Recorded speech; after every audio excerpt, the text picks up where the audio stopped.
Cela fait maintenant une dizaine de jours que l'AS Saint-Étienne a été racheté par le groupe Kilmer Sport. Depuis, Ivan Gazidis a pris la parole sur la scène locale, départementale, régionale, puis nationale. Les choses ont été faites dans l'ordre. J'ai essayé de relever tout simplement les points les plus importants pour essayer de voir quel est le projet de l'AS Saint-Étienne, parce que c'est quand même, mine de rien, pas facile de s'y repérer.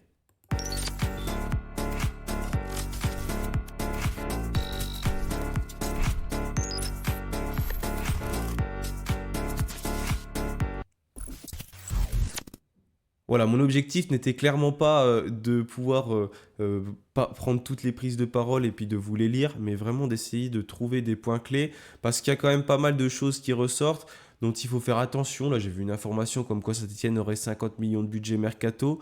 C'est peut-être vrai, mais en tout cas, c'est difficile à prouver parce qu'il n'y a pas vraiment de source fiable. Donc encore une fois, c'est comme pour le mercato, hein. Faites très très attention à ce que vous lisez. Là, il y a plein de rumeurs qui sortent. Je referai un point dans la semaine, hein, sur le mercato, mais pour l'instant, on est déjà pas trop mal, hein. Je vous avais annoncé les départs de Chambaud et de Maxence Rivera. Tout a été confirmé et on va voir. Là, il y a notamment le nouvel outil de la data qui fait beaucoup parler, avec des pistes qui ressortent un petit peu de partout, donc on y reviendra. Il n'y a pas de problème pour ça. Pour revenir justement au projet de l'AS Saint-Etienne et à Ivan Gazidis, il y a notamment une interview dans le Progrès qui était quand même assez intéressante, et puis pas mal de choses qui sont ressorties. Déjà, ce qu'on peut noter, c'est que il a annoncé que l'objectif principal de l'AS Saint-Etienne, c'était de se maintenir cette saison. Donc il fait les choses dans l'ordre et je trouve ça très positif. C'est pareil, là j'ai vu une information qui est sortie comme quoi Saint-Etienne voulait terminer dans le top 6. Ça me paraît pas logique parce que clairement, on l'a vu, ça a été écrit, on l'a entendu dire que son objectif c'était déjà le maintien dans un premier temps et qu'il allait avoir des erreurs. Donc ça m'étonnerait que d'un côté il a dit qu'on voulait terminer sixième et de l'autre le maintien. Donc je crois que ce que j'ai vu et entendu, et là il a dit en tout cas que l'objectif c'était le maintien, ce qui me semble logique en tout cas dans sa façon de prendre la parole, dans sa façon d'être posé. Ça c'est quelque chose déjà, une qualité que j'ai trouvée chez lui, direct au premier abord. Quand on l'analyse visuellement comme ça, je trouve qu'il dégage quelque chose, une vraie sérénité sur la première chose qu'on peut voir, bien évidemment, hein. Je vais pas tirer un bilan avant d'avoir vu ce qu'il a fait, parce que ça se trouve, ça va être catastrophique, ce que j'espère bien évidemment pas. Mais la première approche, on va dire, est positive. Après, je crois que ce que je vois, donc on va voir ce qu'il va être capable de faire.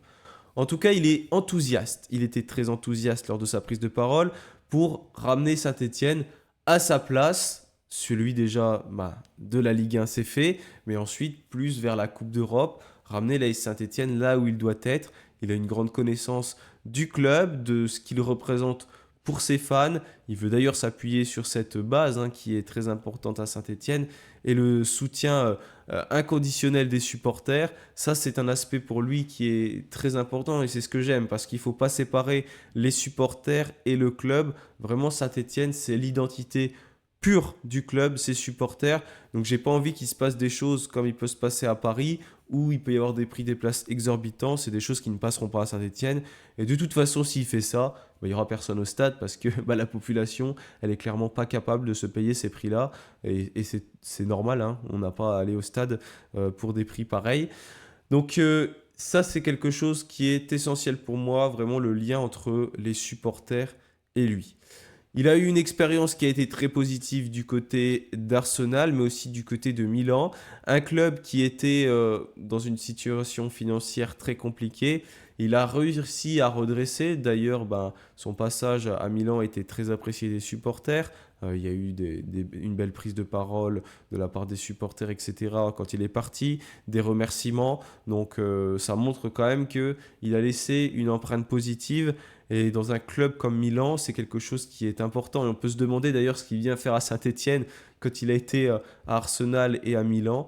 Donc je pense qu'il a vraiment envie de réaliser quelque chose de bien. Et là surtout, il ne vient pas avec la même intention, parce que là c'est par Larry Tannenbaum, ce qui n'était pas le cas, il me semble, quand c'était à Milan et quand c'était à Arsenal. Là, vraiment, c'est lui qui a voulu racheter le club par sa société et nommer Ivan Gazidis en tant que président. Donc ça, c'est différent. Et il veut s'appuyer sur ses expériences pour construire un projet, on va dire, assez similaire du côté de Saint-Étienne, avec des moyens financiers qui seront peut-être pas les mêmes dans un premier temps, en tout cas, peut-être pas non plus par la suite, mais il veut s'appuyer sur cette expérience pour pouvoir construire quelque chose.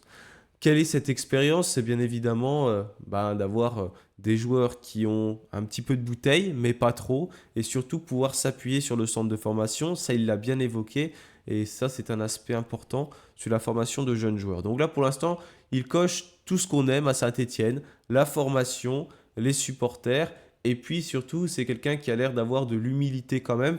Il n'annonce pas un projet comme Marseille a pu le faire, par exemple, avec la Champions Project. Donc là, déjà, ça, c'est très bien pour nous. C'est un projet qui est aussi à long terme, donc encore un point positif pour nous. C'est pas du tout du court terme. Comme je vous l'ai dit, son objectif, c'est pas la Champions Project. Donc, il veut vraiment ramener Saint-Étienne au sommet, vers l'Europe, mais en prenant son temps. Il a bien précisé qu'il y aurait certainement des erreurs de fait. Ça c'est clair. Il ne faut pas juger à la fin de la saison, mais il va falloir voir comment ça évolue. Déjà, on a l'impression qu'on est très actif sur le mercato. C'est que le début, il va y avoir l'Euro, les joueurs sont en vacances, etc. Ça va bien évidemment s'accélérer, mais en tout cas, ça c'est une première chose. Ce n'est pas un fonds d'investissement, malgré ce que j'ai pu lire. On peut lire notamment sur le groupe, sur le site Kilmer Sport qui a marqué fonds d'investissement. Mais pour autant, Gazidis a précisé que c'était un projet à long terme sans deadline ni objectif de vente programmée parce que ce n'est pas un fonds d'investissement. Il l'a dit lui-même, donc il n'y aura pas de multipropriété, etc. Ça, c'est une bonne nouvelle. Et ce n'est pas un fonds d'investissement, donc il n'y a pas vraiment d'objectif comme ça. Ça, c'est clairement lui qui l'a annoncé, donc on peut que le croire là-dessus. Et il y a par contre des possibilités d'autres investissements dans le football européen si jamais il y a un succès avec Saint-Étienne. Ça, il ne se l'interdit pas, mais pas pour faire une multipropriété. Donc encore une fois, il y a une vision à long terme que je trouve est assez intéressante pour construire en tout cas avec l'AS Saint-Étienne. Ce sera une approche qui va se faire de façon progressive, étape par étape, saison après saison. L'objectif, c'est de prendre son temps, de faire les choses bien, de ne pas faire n'importe quoi et de tenter un coup de poker sur la première saison. Vraiment, voilà, il ne faut pas s'attendre à quelque chose d'incroyable la première saison. Ne vous inquiétez pas, les choses vont se faire petit à petit. Il a su le dire, voilà, c'est ce qu'il a dit en gros, c'est pas moi qui dis vous inquiétez pas, mais c'est un petit peu ça qu'il a voulu dire. On prend notre temps, on construit, on fait les choses bien. L'objectif, c'est clairement pas de faire n'importe quoi. Il y a donc l'importance pour lui d'éviter des promesses irréalisables parce qu'il n'a pas envie de décevoir, de dire on va faire telle ou telle chose et que ça ne se passe pas comme prévu. Il veut surtout s'appuyer sur ce qu'il y a aussi en place, sur les fondations du club, comme les valeurs de l'AS Saint-Étienne, comme son histoire, comme tout cela a été construit. L'histoire, c'est quoi? C'est aussi le centre de formation. Voilà, ce véritable appui et aussi en s'appuyant toujours sur les personnes qui sont en place. Mais peut-être qu'il va changer deux, trois choses pour l'instant. Mais pour l'instant, voilà, on le voit, il n'y a pas eu un grand remaniement depuis son arrivée à Saint-Étienne. Le premier objectif sera donc le maintien. Il faut que les supporters des Verts soient patients sur ce qu'il se passe. Il va donc travailler avec le staff actuellement. Donc pour l'instant, il garde une certaine stabilité avec Jean-François Soucas, Loïc Perrin, Samuel Rustem et puis tout le personnel présent au sein du club. Il n'y a pas de projet pour l'instant qui est de licencier certaines personnes, de faire des départs comme on avait pu l'entendre. Donc ça, c'est quelque chose qui est pour l'instant très positif, je trouve. Donc il ne veut pas tout bouleverser, il veut pouvoir poursuivre comme cela se passe actuellement. Il veut accomplir de grandes choses sans véritablement de changements qui vont être radicaux, mais en faisant les choses petit à petit. Donc il peut s'appuyer sur des collègues, on va dire, qui sont très performants, très forts, avec Usfami, Jason Rosenfield. Donc ça, c'est ses fidèles acolytes qui le rejoignent. Il faut savoir que Gazidis ne sera certainement pas présent tout le temps à Saint-Étienne en tant que président. Il va plutôt coordonner le club à distance. Et Usfami et Jason Rosenfield seront peut-être plus à Saint-Étienne pour diriger ce projet. Ce sont des experts en tout cas dans le foot tous les deux, hein, par leur capacité d'analyse, que ce soit au niveau de la data, où il y en a un qui était avocat également. Donc n'hésitez pas, d'ailleurs je les avais un peu plus présentés dans une dernière vidéo quand j'ai annoncé la vente du club.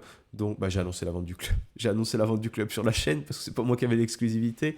Mais n'hésitez pas à aller voir. En tout cas, il est en train de faire l'organigramme du club qui se définit petit à petit.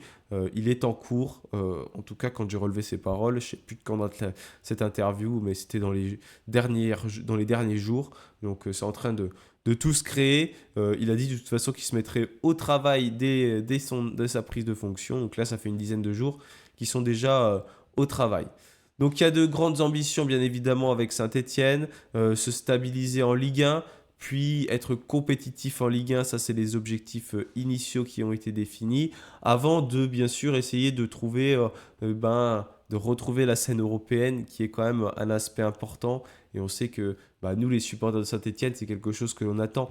On aimerait tous revoir bien évidemment Saint-Étienne performer sur cette scène européenne.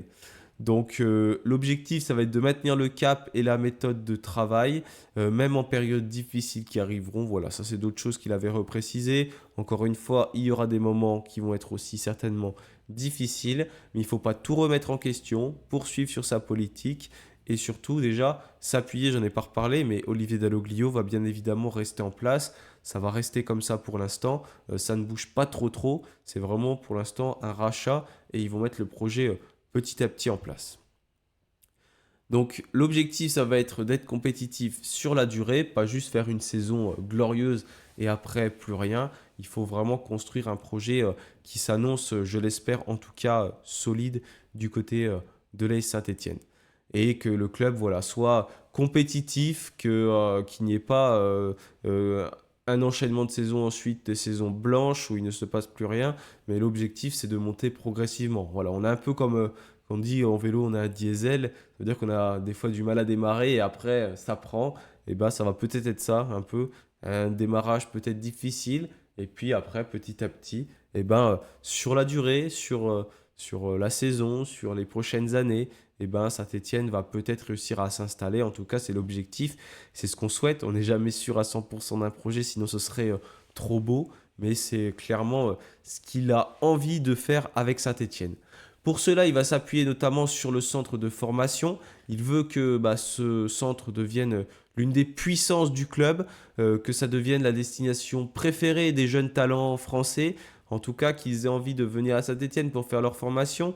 Donc après, on sait que s'appuyer sur ce type de projet, c'est très intéressant, hein, parce que tu as des jeunes joueurs que tu peux ensuite installer dans ton groupe professionnel, qui peuvent performer, et après que tu peux revendre aussi à des prix très intéressants. On l'a vu avec Saliba, Fofana, Gourna. Ça, c'est des joueurs qui nous ont aussi beaucoup aidés, parce qu'on aurait pu être en très grosse difficulté financière. Mais si jamais l'argent n'est plus un problème, c'est peut-être des joueurs aussi que tu peux garder et que tu peux t'appuyer dans ton effectif et qui ont été inculqués aux valeurs stéphanoises. Et forcément, quand ça fait des années que tu es dans le club, il y a un amour qui s'installe, un amour du maillot. Et ça, c'est un aspect qui est très intéressant plutôt que d'avoir des joueurs qui restent 1-2 ans et qui partent. Et voilà, Saint-Étienne ne serait qu'une petite étape dans leur carrière. Là, vraiment, ça peut être un élément marquant et on peut voir des implications plus importantes. Et je pense que c'est quelque chose qui a beaucoup aidé sur sa deuxième partie de saison aussi, avec des joueurs comme Dylan Chambaud, comme Léo Petro, Aymen Mouefek, Mikel Nadé, qui connaissent énormément le club et qui ont donc pu avoir un rôle essentiel aussi dans cette remontée de l'AS Saint-Étienne en Ligue 1. Et après, investissement essentiel dans d'autres joueurs pour rester compétitif, donc des joueurs jeunes et des joueurs d'expérience également, bien évidemment, pour pouvoir rejoindre l'effectif de l'AS Saint-Étienne. Donc il veut recruter des joueurs, mais pour autant pas forcément une quantité astronomique pour dire qu'il a recruté. L'équipe annonçait néanmoins peut-être une dizaine d'arrivées à Saint-Étienne et aussi beaucoup de départs parce qu'il faut compenser. Et si on veut être performant, je pense qu'il faut aussi changer, remanier un petit peu l'effectif. Recruter donc des talents sans que ça déséquilibre pour autant l'effectif de l'AS Saint-Étienne, ça c'est quelque chose qui va être important et qui va essayer de mettre en place. Donc déjà, il y a quelque chose qui est important aussi, c'est qu'on va pouvoir constater sur ce mercato comment ça évolue. S'il y a déjà une stratégie différente, et notamment dans la gestion de certains dossiers, le dossier Irving Cardona qui pourrait potentiellement, on va dire, être la première star, j'aime pas ce mot du tout, de Saint-Étienne. En tout cas, il a tout pour rester parce que il s'est bien plu à Saint-Étienne. Il sait que voilà, il est très attendu aussi. Ça a été une deuxième partie de saison formidable pour lui. Et là, on va voir comment les négociations se passent. Parce que les négociations entre Saint-Étienne et Cardona, je pense qu'elles sont assez faciles parce que les joueurs vont rester. Mais là où il y a vraiment des négociations à faire, c'est entre Saint-Étienne et Augsbourg. Et là, vraiment, c'est des trucs, c'est des choses qui vont être très compliquées, je pense. Et pour faire ça, eh ben, c'est là qu'on va voir si l'expérience de Gazidis et si aussi forcément il y a un petit peu plus d'argent, ça va aider à négocier. Donc on va déjà pouvoir juger si eh ben, ils sont capables de négocier mieux que le faisait la direction précédente. Bien évidemment, l'argent aide aussi, donc ça ne veut pas dire forcément qu'ils sont meilleurs négociateurs, même s'il y a quand même de fortes chances parce qu'ils ont quand même aussi une expérience derrière.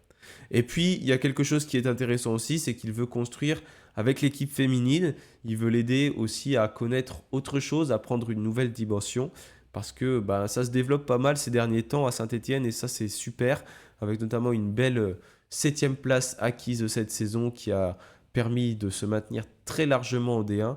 Donc là, je suis content de voir qu'il prend tout à cœur. Et puis, pourquoi pas également le foot fauteuil, ce serait super s'il pouvait gérer toutes les équipes, parce que le foot fauteuil qui a fait une superbe saison aussi en terminant dans le top 5. D'ailleurs, Saint-Etienne qui a une équipe en Ligue 1, une équipe en D1 Arkema, donc football féminin, une équipe en première division de foot fauteuil. Je crois que c'est le seul club professionnel en France à faire ça. Donc, c'est vraiment quelque chose qui est assez incroyable. Donc, si on pouvait s'appuyer sur ces piliers pour encore augmenter les capacités de Saint-Etienne, c'est vraiment très bien. On a tendance à tirer sur beaucoup de choses quand ça se passe mal, mais quand il y a des choses qui se passent bien aussi, hein, il faut le dire. Et là, c'est très bien ce qui a été fait, notamment cette saison, avec bah, tous les clubs qui ont performé, et même les jeunes. Il faut donc s'appuyer sur ce centre de formation avec le U17 qui sont allés jusqu'en demi-finale. Donc vraiment, bravo à toutes ces équipes stéphanoises. Voilà, j'ai pas grand-chose à rajouter de mon côté. J'ai essayé un petit peu de faire le tour sur tout ce que j'avais pu lire. N'hésitez pas à me dire si vous avez pu repérer d'autres choses. Mais voilà en tout cas sur quoi veut s'appuyer pour l'instant le nouveau président de l'AS Saint-Étienne. Donc il y a quand même pas mal de choses à faire, pas mal de choses à mener. Et je trouve que c'est assez intéressant de pouvoir les évoquer en tout cas tous ensemble. N'hésitez pas donc à me donner votre retour, à vous abonner également si vous ne l'êtes pas encore. On se retrouvera très bientôt pour une nouvelle vidéo. Et bien évidemment, allez les Verts. Salut à tous.